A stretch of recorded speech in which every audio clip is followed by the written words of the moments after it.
Hey everybody, it's your girl Annette J. Morris, the owner and CEO of Go Getter LLC. Y'all know it's the vision of Go Getter LLC to help women to identify their gifts and monetize their gift into a 5 to 7 figure income generating business so that they can leverage that business to support their lives and legacies. And also, I am your host for the Mind TV series.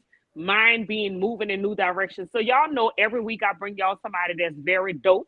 This week is nothing different. I'm gonna let her introduce herself to y'all. This is a wonderful young lady. She was one of my mastermind sisters. She has a story to tell you all. She has some things that's going on in her life that I want her to share with you all to talk about how she's moving her life in new directions. But without further ado, Lena, introduce yourself to the people, my girl. Say less. I mean, you had me at dope. I just like the audience to know that I am a dope connoisseur. Dope. Yo, with a capital D. Absolutely.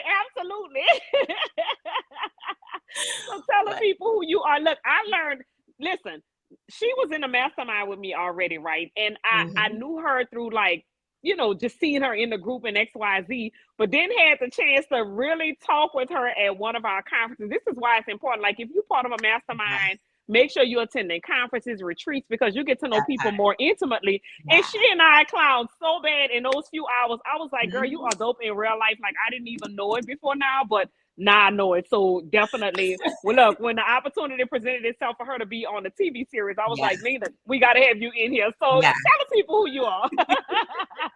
I am Lena Fleming. I'm the CEO of Energize Her LLC. It is a branding and marketing consultancy. And guess what we do? We help Black women-led businesses translate the secret sauce, the intangibles of their offer, into messaging and marketing content that attracts the clients they want and converts to the sales that they deserve. That's what we do here. We are passionate about really helping women win just by being who they are, by using the gifts that they already have, and by stepping into their power and not being afraid of really the greatness that lives with them. That's what we do here. Absolutely. And you're a brand strategist. So tell the audience what a brand strategist really is. And then I want to get down to like you breaking down, because I mean, we have the pitch and we tell the people like this is what we do, but tell them like the exact services, because I know a lot of people are like, that sounds good to me, but what does it all really mean? So tell the people like per service, like what it is that you do for Black female business owners. So we offer a different array of services, but when we talk about brand strategy, just is what I mean. I mean that I help women strategize between make sure that there is a cohesive appearance, a cohesive visibility, a cohesive message between your brand, who you are, between your offering, what it is that you offer, and your solutions that you offer, and also marry that into your marketing, into your communications, how you are communicating outside, whether it's email campaign, whether it's you're being a speaker, and just bringing all of those things together under a common umbrella that says, this is what you stand for, and everything else that you're doing feeds up into that strategy. So essentially, that is what I help them do. I do that through one-on-one coaching. I do that through VIP days. I do that through an extensive coaching program. Most of my clients opt for the extensive coaching program, which comes with support, right? So some clients just keep me on retainer. They'll when they're like pitching a new campaign or doing a conference. I had a client that was doing a conference and she said, hey, I hired this copywriter, but something's not right in the messaging. And I said, this is good messaging, but it's not for your brand. So basically I came in and I said, okay, these are the things, these are the pillars I understand about her business. And so pulling some of those, what it is she stands for, who she is, what are the takeaways she wants her audience to have, and really look at it through a strategic lens versus just using words that sound flowery and good. Because guess what? People connect with the things that resonate with them emotionally. We buy from people that we trust, that seem like, okay, she knows what she's talking about. I think I'm gonna give her a try. And so that is the most important thing about a brand strategy, is really being able to not just create words, but create words with a purpose, right? Absolutely. You have to use your words with purpose. Mhm. It's nice to be kind of fluffy and flowery, and that's all nice and good. But if you want people to take action, you've got to use words that want them to take action, that make Absolutely. them want to take action. Absolutely, Mhm. absolutely. And that's so important because, like, well, I coach clients as well. And so Mhm. one of the things that I realized when they first come to me, it's they're out of alignment, right? And so let's just say if they have a $2,000 offer or whatever, right? Mhm. And in a lot of instances, they're frustrated because they're like, people don't want to pay and XYZ, da da da. And I'm like, people do want to pay. Let me explain that to you, right? You just Yeah. have to make sure you're aligning your service with an Yeah. audience that can afford to do that. In a lot of instances, they are Exactly. not, right? So, like, They're not. that's almost like Louis Vuitton pitching to. That's why Louis Vuitton say they don't run commercials. That's why the high end car people don't run commercials because they say That's right. why their They audience don't is have not in front of a to. Yeah. television, That's right? right. That's not where their audience is. So they Exactly. market like the high end cars. They market at car shows and the other things where rich people that can afford their Yes. cars are showing up, right? And so you have to show up where people that can afford your services Yeah. are, right? And make sure your messaging is in alignment with them. So if you Yeah. have like a luxury brand, then you're Mhm. not catering to somebody that works at McDonald's. You know what I mean? Right. Like you That's catering to not your somebody audience. that's That's not your right. audience. And Mhm. and like I realized, like I'm like, you are out of alignment with who your actual audience is. And what happens is that causes them to shy and now they want to discount their services or make their Yes. prices cheaper and XYZ to cater to these people when they're not, that's not your audience anyway, right? Don't Yes. reduce your price, change the way you position yourself. That's right. It's Right. about your positioning. That is a key Mm-hmm. thing that we start with in our services is that, you said it, they're out of alignment. A lot of Mm-hmm. people think that their audience is this when your actual Mm-hmm. audience is this. When Correct. I talk to client, I start asking them questions. Who do you serve? What's your avatar's name? What do they do? What do they do for Mm-hmm. fun? Where are they struggling? What are the things that they're crying about at night that Mm-hmm. nobody knows? Right? Mm-hmm. What are some of the things that your product, I mean, if you're selling candles, right? Let's say, because I had a client who was selling candles and she Mm-hmm. wanted to talk all about the scents and how good they smelled and how they were great for home decor. And I said, listen, you can get candles anywhere. You can get them at the Right. Dollar Tree, you can get them at Walmart. I said, what Mm-hmm. makes your candle different? Different. Mm-hmm. And at the Mm-hmm. time, she just looked at me and she said, well, I don't know. And I said, well, you know what?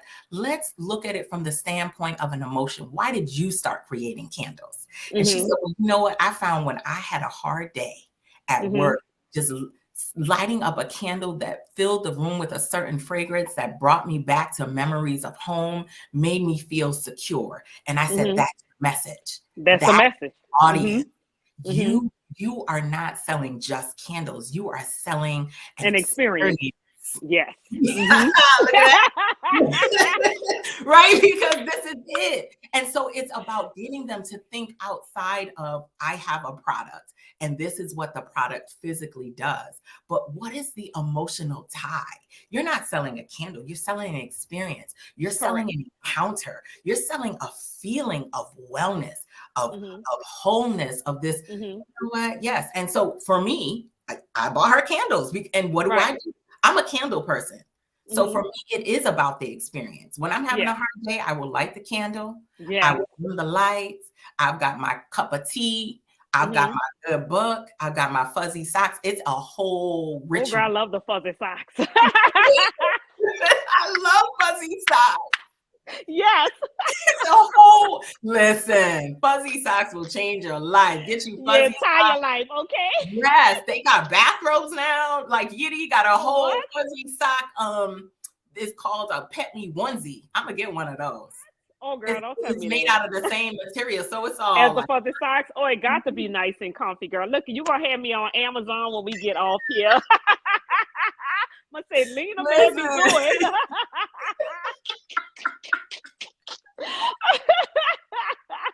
Yes, yes, and yes. So her Yes, candles ma'am. create an experience of nostalgia Yes, for you, right? yes, And that's it the story does. she should be telling. And that's the story. I tell my clients all the time. You all marketing is storytelling. It Yeah. really is just telling your story. The Mm-hmm. brand strategy comes in and forces you to look at your product from this lens of not from a physical standpoint of what it does, but the underlying emotion and story that lives down beneath it, right? Because Absolutely. every product, every solution starts with a story. It And so I does. teach, I pull that stuff out of them because a lot of them don't want to, this is how I know my avatars, when they come to me, they don't really want to be in the limelight. They really Mm-hmm. don't. They're Mm-hmm. brilliant. They make 5 and 6 figures, but they don't want to be the Right. face of their brand. They just want to do the work. Still don't want to tell the story of Mm-hmm. how they got started or why they're doing what they're doing. And what I always tell them is people resonate with your why. Yeah. Mm-hmm. Your why Mm-hmm. really will drive people to you, because the same example that you use about Louis Vuitton and Lamborghini, listen, they don't need ads. The message speaks for itself. Their why is very clear. We are high end, we are luxury, and if you don't have this, then we can't accommodate. Don't worry about us, right?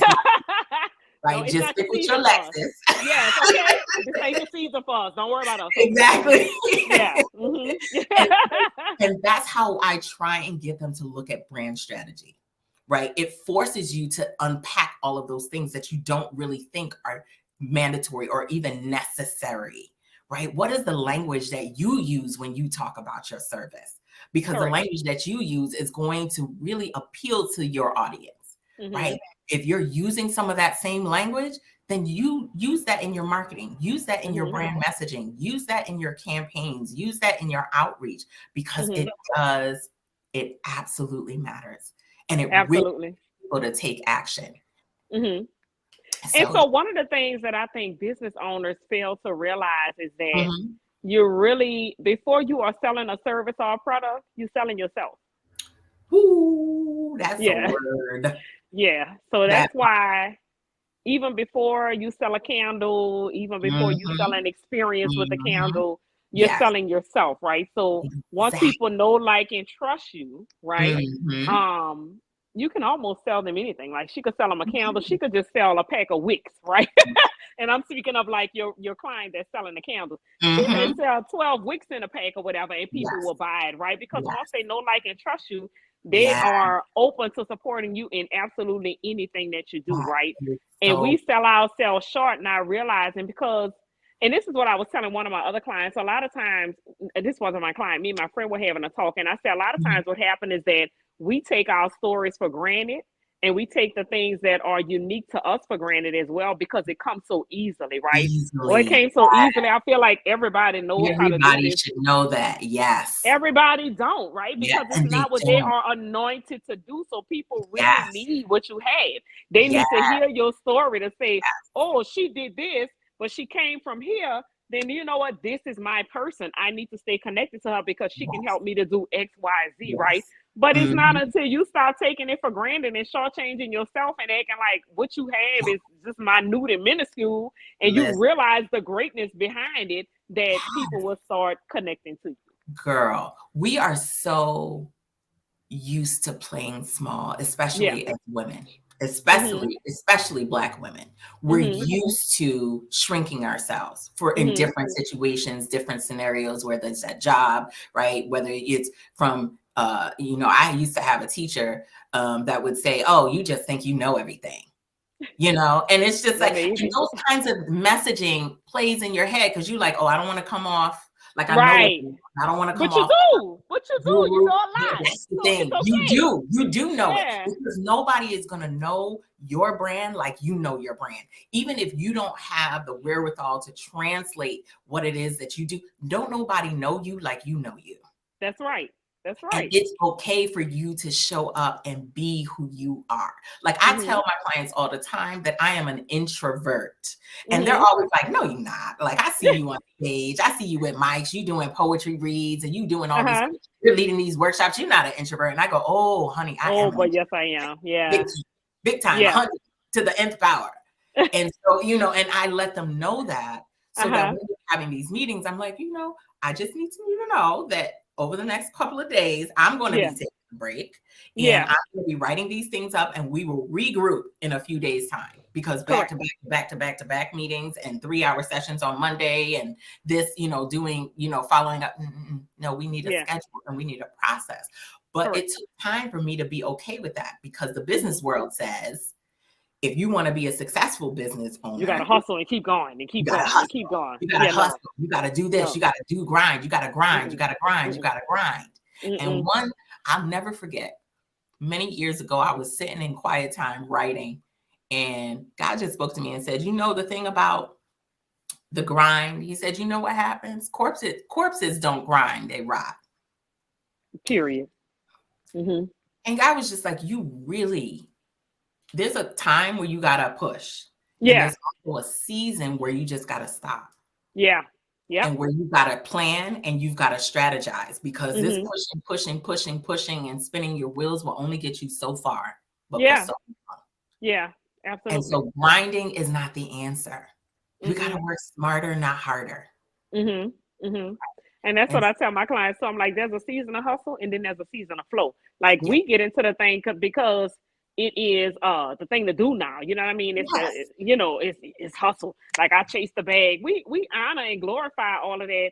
And at the end of the day, the body is not designed to stay in hustle mode all the time. Like the body needs rest to rejuvenate, right? The mind needs rest to rejuvenate. What happens is that if we don't get the proper rest physically and let our minds rest, we burn out, because the mind and body is not designed to go consistently like that, right? And why do we glorify stuff like that? So we're going to compromise our mental wellness, physical health in the name of a couple of dollars that you won't even be able to enjoy spending, because you're going to be on your bed of affliction. You know how many business owners I have met who just do not enjoy their business because they are on to the next. next. And I was speaking with a potential client, and she was telling me about all the things that she had done. And I said, oh, I was just taking notes. And I said, and she was just like, yeah. And I said, well, when was the last time you celebrated you? And there was just this quiet.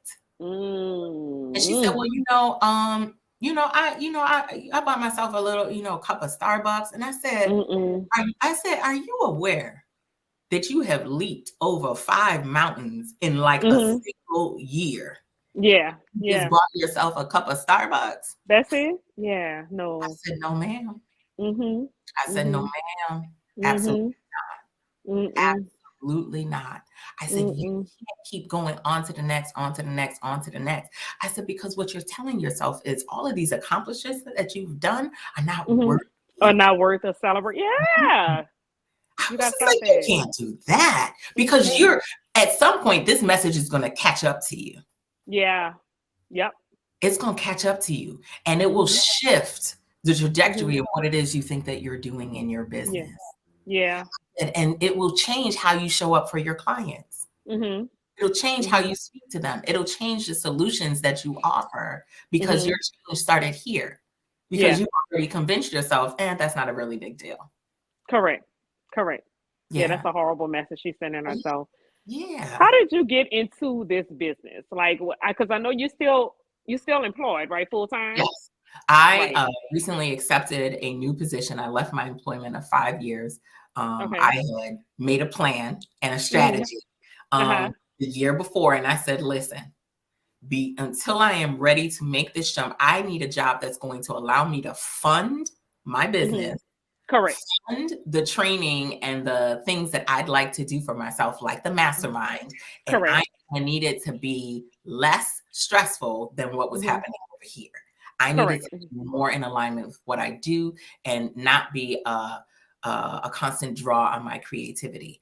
So I made a plan, and I accepted this position. So I've been here for 30 days. Okay. Awesome. Congratulations. Thank you. It's been great by far. The best decision I could have made myself in the last year. So I started with a strategy, but I really got started in entrepreneurship it was a whole accident. Okay. It was an accident. Here I was. I'm an accidental entrepreneur. I just stumbled upon it. It was an entire accident. I went to school for communication and English literature and creative writing. And my professor had recommended that I help out some students in the class from that creative lens. She was like, you have an ability to look at a story and see things and see the gaps of what's missing. And I want you to be able to coach some of the students through. So I did that. And then one of them told their parent. And then the parent reached out to me. And said, hey, can you help with this? And so I said, yeah, I could help with that. And so I did it. I helped her. And then she told a few of her friends, because she had a little circle of business women. And she said, you know who could help you? Lena could help you. And her business one, one of her friends said, I don't think I need help. And she said, no, you need help. Because she actually was the dean of a college here. And she said, no, you need help. And so, she said to me, listen, I need you to help my friend. She's not going to want your help, but I'm going to, just kind of strong on her a little bit, because she needs the help. We need her to get to the elevation that she needs to be in. And so she bucked. Oh my goodness. She did not want the help. She didn't pay the money, because her friend said, no, you're going to pay her the money. She did not. Right. But in the end, we came through with a wonderful product, and it allowed her to get promoted. Awesome. Her promotion had been denied for several years, I think about 3 or 5. And she, after submitting what I had repackaged and rewrote and put together, she got it immediately. Oh, wow. And then 2 years later, she said, can you do it again? And I said, yeah, we can do it again. So I did, and she got the promotion. Oh, wow. Awesome. And so then she started telling everyone in her network. Everybody. She was a former entrepreneur, right? Who worked for a Fortune 500 company here. So she was telling everybody, and everybody said, okay, Lena's the person. And that was how I got started with entrepreneurship. It really was a whole accident. It was accident, huh? I never really had to market or advertise, because once I said, okay, guys, I threw together a website in 20 minutes. I also do website development, but I threw together a website just to throw it together, right? Just real basic, threw it out and put on Facebook. I said, okay, guys, I put a website. If you guys need services, let me know. My calendar booked for the next 7 months. Oh, wow. It was just that like, is amazing. Oh, okay. I did not know. So y'all were waiting on me, huh? That's exactly what they said. But one of my sister girls said, it's about dang time, Lena. We sick of you. I said, oh, excuse me. Well, they were waiting on you, and that's a good thing. That's a very good thing. So tell the audience really quickly, like, how did entrepreneurship help to move your life in new directions? Ooh, listen, entrepreneurship it teaches you how to show up when you really don't want to pull up. I said that to my daughter the other day. I said, it teaches you the importance of showing up even when you don't feel like it, when you don't have the drive. And that shifts you in a completely different direction, because that's a hard thing to learn, especially for someone who's been an employee all her life, right? So the thought is, you show up, you do the work, you clock out, that's it, you go. And it doesn't work with entrepreneurship. It does not. You get out of what you put into it. That's it. It teaches you how to be committed.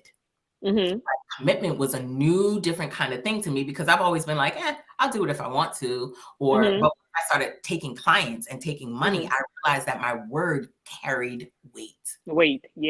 It was weighty, and I could not go back on things that I had promised. Whether I had overpromised, underpromised, it didn't matter. Whatever I said I was going to do, I was now had to do that. So that forces you to shift in a different direction, because it forces you to get outside of yourself, to understand that you are here to be of service. Yes. Absolutely. It's not just somebody paying you money, because anybody can do, well, I won't say anybody, but there are a lot of brand marketing strategists. There are a lot of brand messaging strategists, but there's only one Lena. And there's only one way that I do it that makes my clients feel like, oh my gosh, I no longer have to carry this burden. So entrepreneurship teaches you that you have to put in the work, right? Yeah.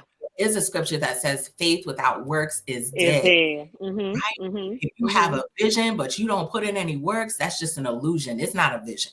Not a vision. A pipe dream. It is a wishful thinking. It is a cute little thought in the back of your mind. And entrepreneurship forces you to put in the work because Mm-hmm. you don't have anybody else to point a finger at except you. Correct. Absolutely. And so Absolutely. you have to take accountability. It forces you to Mm-hmm. be accountable. And it Mm-hmm. also forces you to get okay with being who you are. Get Yeah. comfortable in being your skin. Get comfortable being transparent. Get comfortable making mistakes and getting it wrong. It forces you to check your ego at the door. Yes. You're not going to be in entrepreneurship and walk around with this big ego on your shoulder. You're not. And not. No, ma'am. Because entrepreneurship will humble you. Do you hear me? I just Just posted on Facebook. I'm like, when people realize the heartache and the headache of entrepreneurship, then they can stop being envious of the hustle of entrepreneurs, right? Because I was just talking to one of my clients yesterday, and they were saying, like, man, people really don't understand. Like, they look at me and think I'm rich in XYZ, but I have payroll that's this amount. And do I have that money in the bank and payroll runs Friday? No, I don't have that money in the bank, but guess what? I'll have it by Friday. But right now I got the hustle to make sure the money get in the bank to cover that. People don't see all that. Like, they see the glitz and the glam and the end result, and they just look at you and assume, oh, you ball and you got XYZ, but y'all don't know like the heartache and headache that you go through on sometime on a daily basis through entrepreneurship. Listen, this is why at the beginning of this conversation, you said it's important for you to talk to people.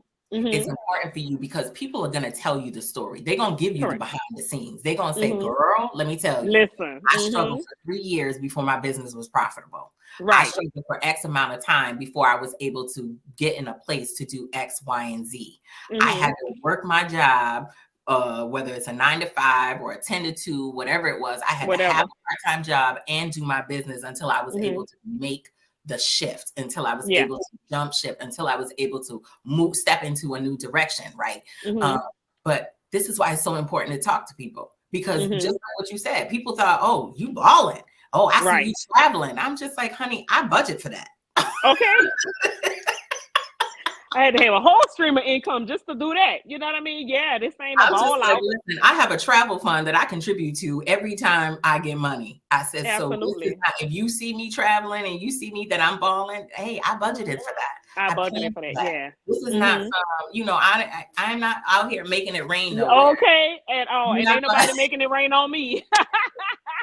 I paid off my car 3 years ago and I'm still driving. It's a 2013. But this is why it's important to talk to people, because they'll tell you the truth. And if they're not telling you the truth, then honey, find some people who will. Find some people who will, because this is definitely not the easiest journey ever, but it definitely is very, very worthwhile. Very worthwhile. So Lena, tell the audience how they can follow you, how they can stay in touch with you, if they need your services, where do they find that at? Just, let them know how to stay in touch with you. Yes. So if you are looking for me, you can find me anywhere on social media at I am Lena Fleming. I'm on TikTok, Instagram, LinkedIn, and Facebook.